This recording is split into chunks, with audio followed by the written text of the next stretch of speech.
कृष्णाय वासुदेवाय हरये परमात्मने प्रणतक्लेशनाशाय गोविंदाय नमो नमः। ओम नमो भगवते वासुदेवाय। राधे राधे भक्तों, स्वागत है आपका अपने YouTube चैनल भक्ति विजय पर। भक्तों, आज हम कामदा एकादशी की पवित्र कथा सुनेंगे। यह एकादशी चैत्र मास के शुक्ल पक्ष में आती है और भगवान विष्णु जी को समर्पित होती है।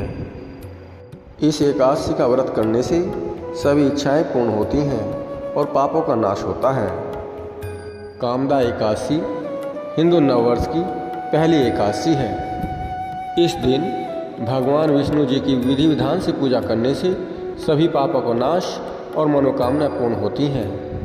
तो आइए जानते हैं 2026 में कामदा एकादशी का व्रत कब रखा जाएगा।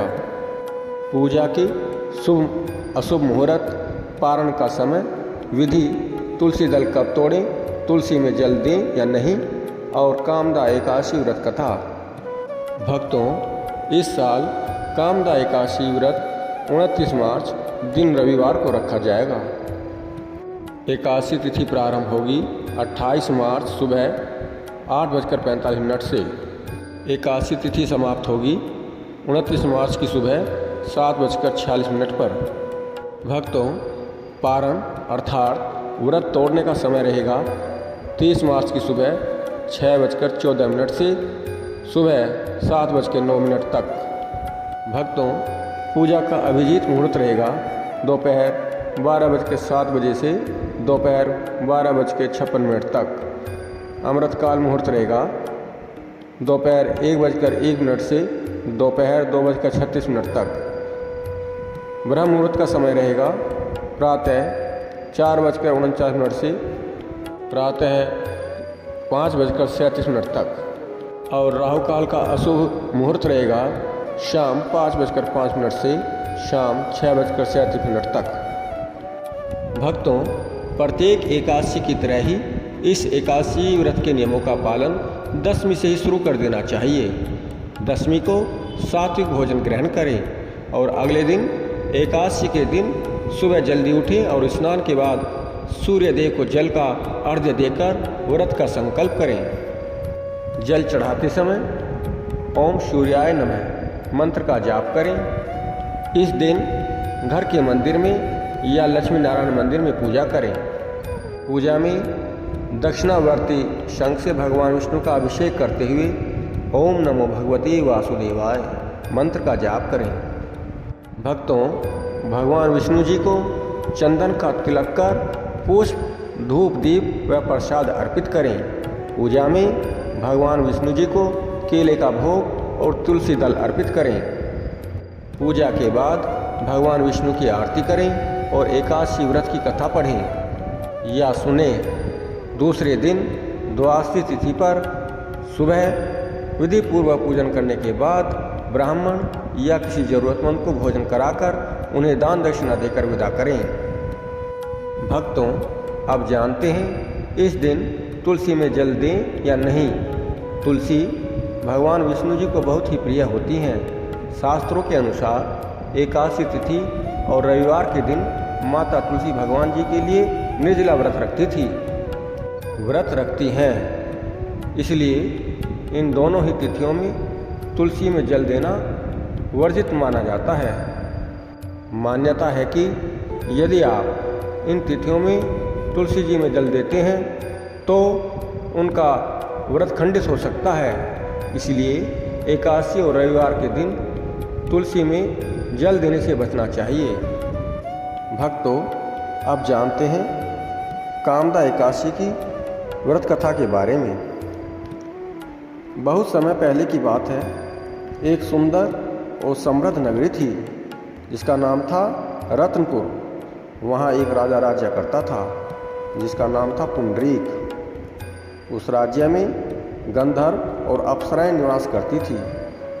उन्हीं में एक गंधर्व था ललित और उसकी पत्नी थी ललिता। दोनों एक दूसरे से बहुत प्रेम करते थे। ललित नाग दरबार में गायक और नर्तक था। एक दिन राजा पुंडरीक के दरबार में गंधर्वों का संगीत कार्यक्रम चल रहा था। ललित भी वहाँ गा रहा था, लेकिन उसका मन अपनी पत्नी ललिता में लगा हुआ था। गाते समय उसका ध्यान बार बार भटक रहा था। यह देखकर दरबार में उपस्थित एक नाग ने राजा से शिकायत कर दी। राजा पुंडरीक को यह अपना अपमान लगा। उन्होंने क्रोधित होकर ललित को श्राप दे दिया, तुम राक्षस बन जाओ। श्राप मिलते ही ललित एक भयानक राक्षस बन गया और जंगलों में भटकने लगा। उसकी पत्नी ललिता अपने पति की इस दशा को देखकर बहुत दुखी हुई।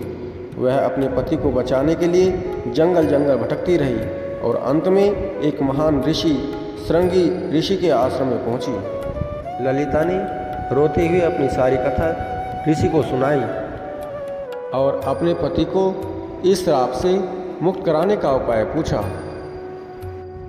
तब श्रृंगी ऋषि ने कहा, हे देवी, तुम कामदा एकादशी का व्रत करो और उसका पुण्य अपने पति को समर्पित कर दो।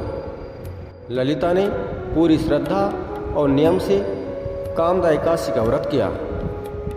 व्रत के प्रभाव से तुरंत ही उसका पति ललित राक्षस योनि से मुक्त हो गया और फिर से सुंदर गंधर्व बन गया। दोनों पति पत्नी खुशी खुशी अपने जीवन में लौट आए। भक्तों, इस प्रकार हमने देखा कि इस एकादशी का कितना महत्व है। यह एकादशी सभी पापों को नष्ट करती है, इच्छाओं को पूरा करती है और जीवन में सुख शांति लाती है। भक्तों, इस कामदा एकादशी से हमें यह शिक्षा मिलती है कि सच्ची श्रद्धा और व्रत से बड़ी समस्याएं भी दूर हो सकती हैं। भक्ति में बहुत शक्ति होती है। पति पत्नी का सच्चा प्रेम हर कठिनाई को जीत सकता है।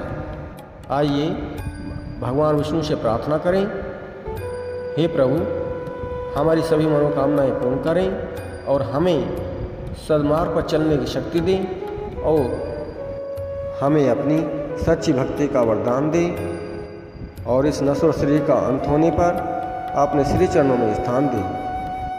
आज का मंत्र है ओम नमो भगवते वासुदेवाय।